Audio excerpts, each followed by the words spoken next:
I had done what I told myself was ayahuasca twice before, using Syrian rue and mimosa hostiles. This would be the first time using the traditional recipe of Banisteriopsis copy and Psychotria viridis. A note on the timing of this journey: a few days earlier I'd lost my brother-in-law, who'd been suffering from liver disease for almost a year while awaiting a transplant. I was with him when he passed, and this was weighing heavily on me going into the journey. On the one hand, I could be setting myself up for a hellish experience, but on the other hand, it could prove to be the perfect timing to release the trauma of that event. As usual, it proved to be a situation of both. That's the setting. The preparation. 100 grams of Banisteriopsis copy was shredded and combined with 100 grams fresh Psychotria viridis and 2 tablespoons of white vinegar. Just enough distilled water was added to cover the plant material and cooked over low flame for 3 hours. Then the mixture was poured off through a T-shirt into a second steel pot, and fresh water and vinegar was again added to the plant material for a second wash for another 3 hours. The process was then repeated a third time, leaving me in the end with about 800 milliliters of ayahuasca. This was then reduced down over the course of 2 hours to 650 milliliters. This was then split into 2 separate doses at 325 milliliters each. The entire process from start to finish took about 15 hours. Throughout the entirety of the brewing and reducing process, I smudged the kitchen and medicine with white sage and repeatedly whispered my intentions to the plant spirit to let go of my fear, my pain, my anxiety, and my anger. Now the setting. I prepared my room by lighting candles, propping up pillows on the bed, and having a lined garbage can handy for the purge. I also packed a bowl of cannabis and kept a candle burning in the nearby bathroom. Before drinking, I performed a Kundalini yoga set for the coordination of mind, body, and soul. I then again smudged the room with white sage, all the while chanting the Shabard mantra for protection. The administration. I sat cross-legged on the bed and whispered my intention one last time into the glass of ayahuasca. In retrospect, 325 milliliters was a lot, and I probably should have reduced it further. It took me about 20 minutes to finish drinking it down. In small gulps, the taste was intensely bitter. Upon finishing the glass, I set it down and began meditating on my breath. I could feel the liquid sloshing anxiously around in my gut, but continued to focus on the breath, knowing I needed to keep it down for at least 20 minutes if I wanted the full effect. A playlist of soft music filled the room. The onset. I can't delineate when my situation transitioned from waiting to arrival. Suddenly thoughts were disjointed. I was waiting for something. What was happening next, or before? My vision was suddenly blurry, and when I turned my head, it took some time for my eyes to catch up with the rest of my head. Confusion, then nausea. The purge. I never made the decision to vomit, I was just vomiting. I pulled the garbage can between my legs and let it go. A deep, ragged retching that, despite its intensity, only managed to bring up what seemed like a small amount of liquid. Suddenly my bowels clenched, and I watched myself fly from the bed to the bathroom, garbage can still in hand. Now I was projectile releasing from both ends simultaneously. My head filled with the noise of my own retching and shitting. This terrible sound was suddenly familiar. I had heard it just 4 days earlier, made by my brother-in-law, as he lay dying. An unspeakable realization dawned on me. I was not only myself in the bathroom being sick, I was simultaneously my brother-in-law, dying in the hospital. What had always seemed to be 2 events separated in time and space, and within 2 different people, now revealed itself to be one singular event happening to the same consciousness. There is no way to convey this kind of dread, this fear. I continued purging from both ends, and in between each heave, I would ask out loud if I was really my brother-in-law, and if this were really happening. Then I was shown flashbacks of every terrible thing I'd ever done. Everyone I'd ever wronged, every lie I'd ever told, since I was a child, all this guilt was just being churned up for me to witness before being puked out. And when it was done with me, I purged for humanity's atrocities, murders, rapes, injustice, you name it. It was all given to me to be vomited out and released. I believed it would never end. A voice, I'm calling it a voice, but no, it was not a voice, but what I can only describe as a telepathic signal and kind of messaging, impossible to adequately articulate, although it was certainly female, calmly suggested that I should gather myself and get back on the bed.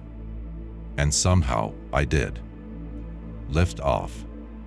I crawled back to the bed, and for a moment considered smoking some cannabis to take the edge off. The voice returned, and her message was more or less, no, you asked for me, and you got me, I'm not sharing you with anyone else. The voice struck me as that of a jealous lover. I laid down and closed my eyes. A million lifetimes, and the talents of every great artist who ever lived, would not be enough to even approximate the utterly impossible beauty that surrounded and enveloped me. All kinds of colors, snaking vines, and embracing tentacles of galactic vegetation. Pulsing mounds of shimmering alien flesh, dripping with thick, wet jungle sex, death and birth, and every stage of life. A vaginal opening in the center of my vision, pouring forth a light that was the source of all creation.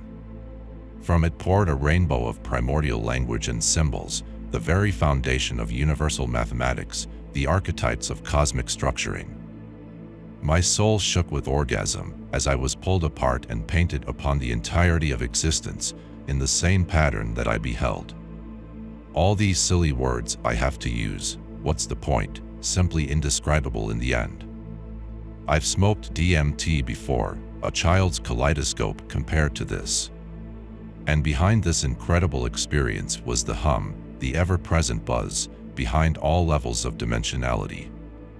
And also there was the vine with me, massaging towards and through me with her tendrils, working her love deep into my astral bodies. The panic. I can't recall when or why it took a hard turn, but it did.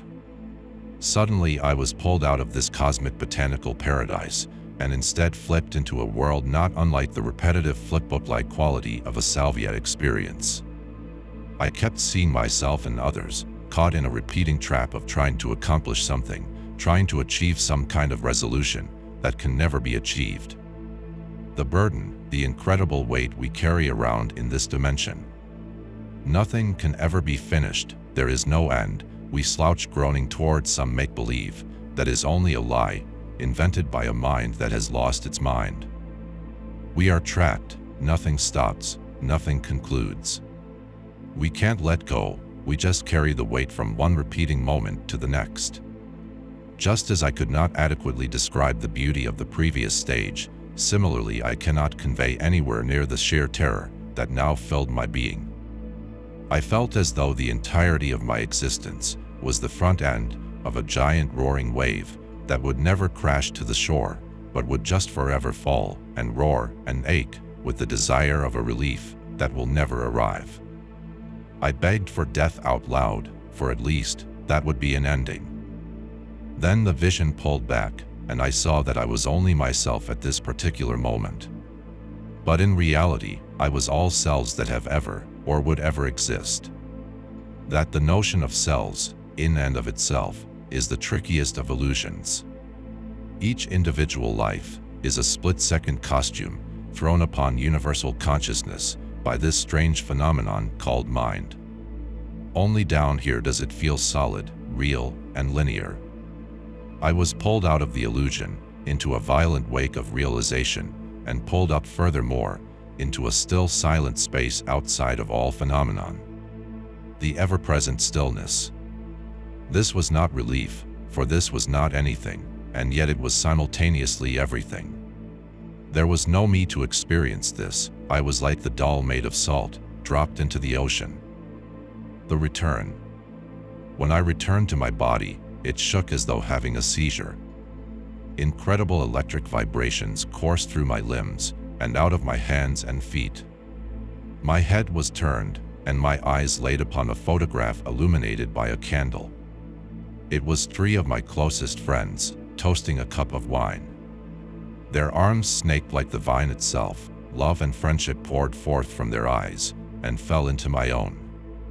This was the first sign of a return, that I was coming back. I wept with relief, I wept with joy for my children, my wife, and for my brother-in-law.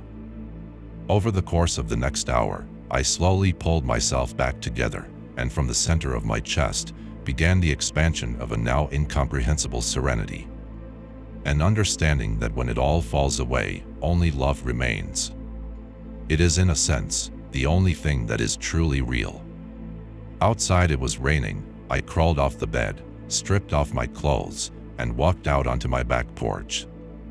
The cool rain showering down on my body washed away the slick sweat of the struggle mixed with my tears and filled me with gratitude. Retrospective. This is simply the most powerful medicine I've ever taken. 3 days later, I can still feel the vine in me, snaking through my consciousness, delivering insights, questions, and ideas. It is asking me for a real commitment to ongoing work with her. I feel no real choice but to oblige, although I believe the course is now to explore smaller doses, and perhaps even with some vine-only brews. This experience was less a first step and more a complete plunge. I know I can integrate this, but I don't believe another balls-to-the-wall soul fucking is what I should be seeking the next time. I've been shown her power, but to truly learn and grow with this teacher, I believe I need to start from the beginning, with small, slow steps. Thank you for listening.